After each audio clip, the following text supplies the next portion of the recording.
Hi, I'm Dennis Doss. I am founder and creator of DossDocs.com.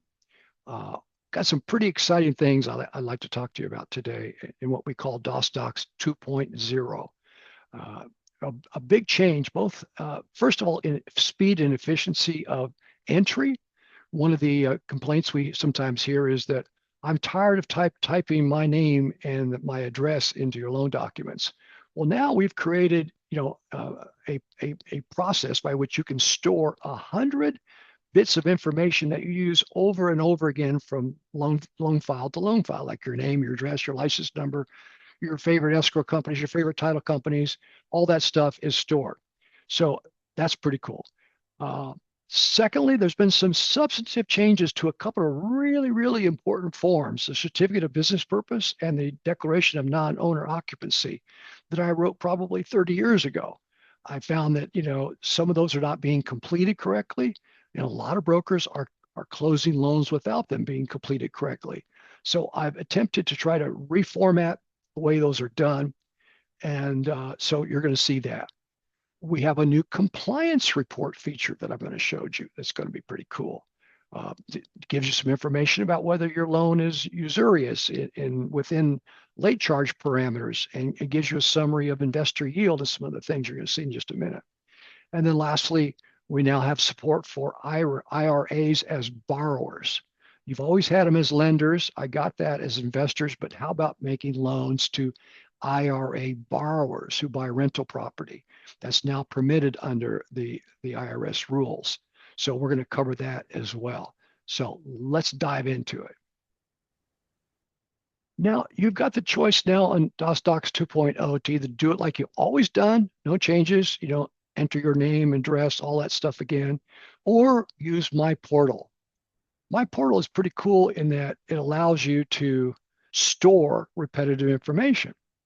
You go to this little guy up here and you open up this dashboard. This closes it, this opens it, and you can create presets.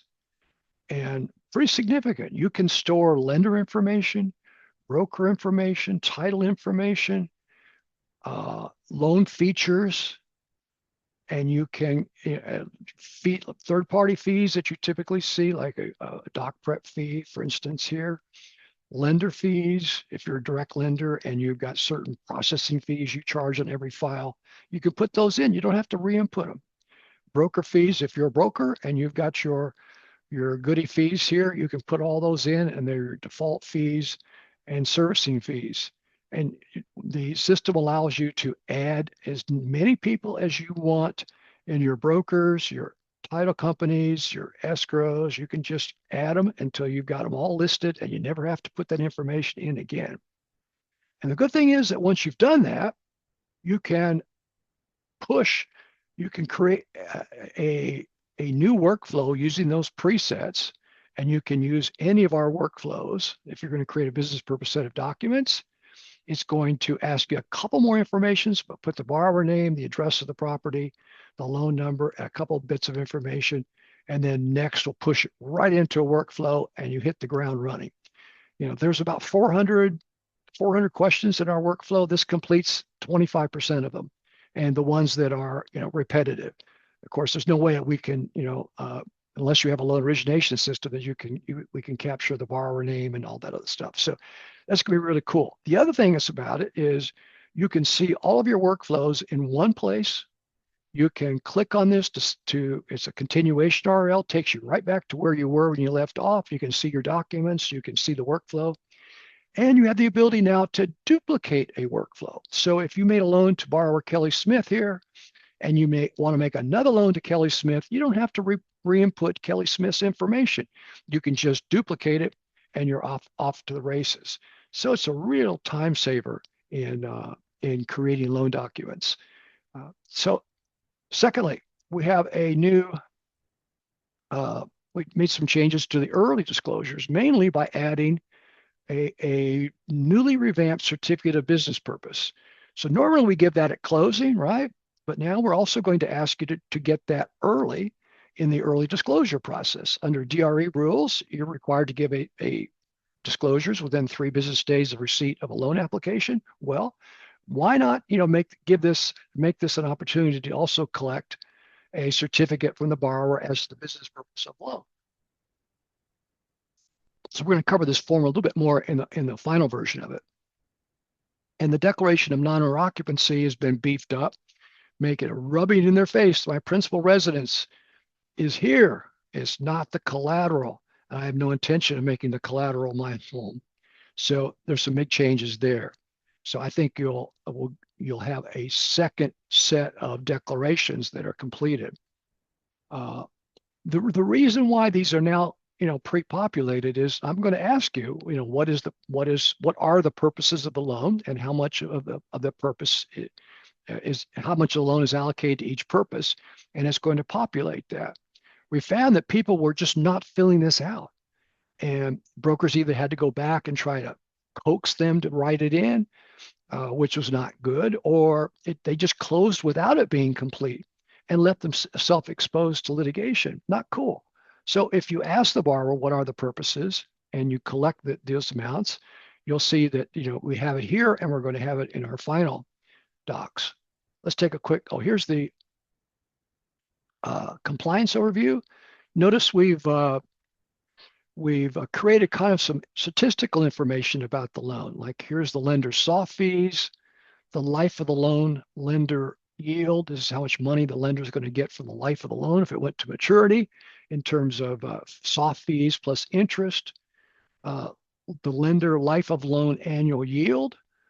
So this is probably an 11% loan or 10.5% loan. The summary of the broker fees, LTV, the business purpose are listed here, and we compute for you the numerosity test, what percentage of a loan is being used for business purpose lending. And then we've got some compliance analysis. Lender licensing under state law. This one's California. If it's another state, it'd be listed differently.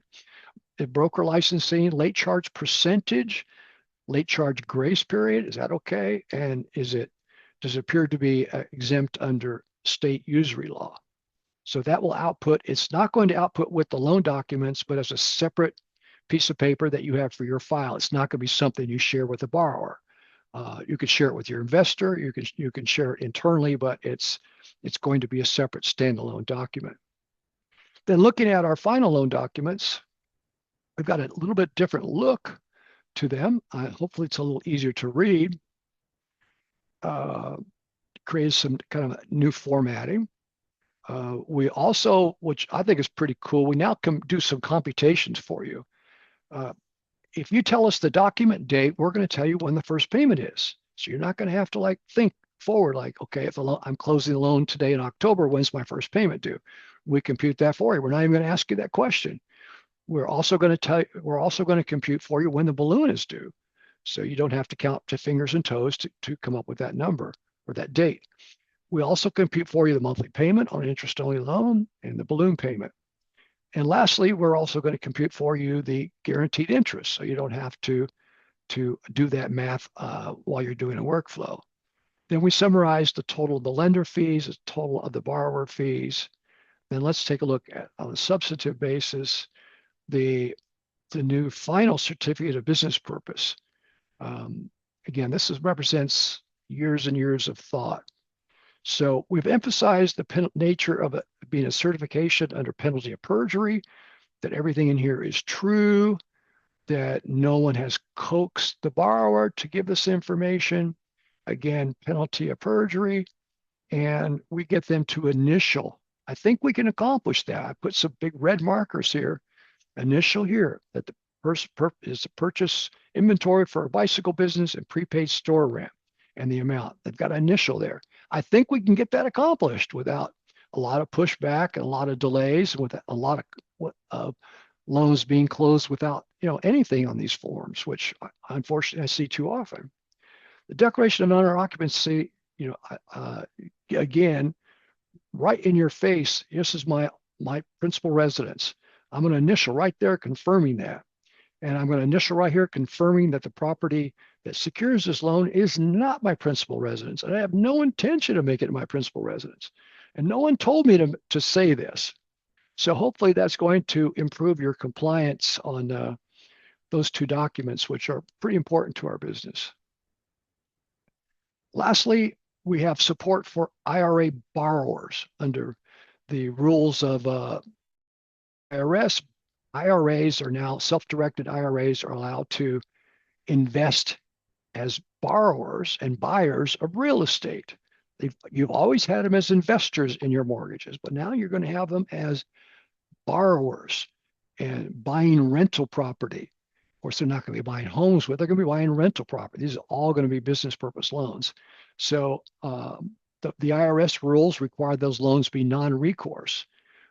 So we push the limits of non-recourse, but also have some carve-outs for bad boy acts, such as retaining rents, failing to make it buy insurance and things of that kind. So there are lots of carve-outs that I gave very careful thought to.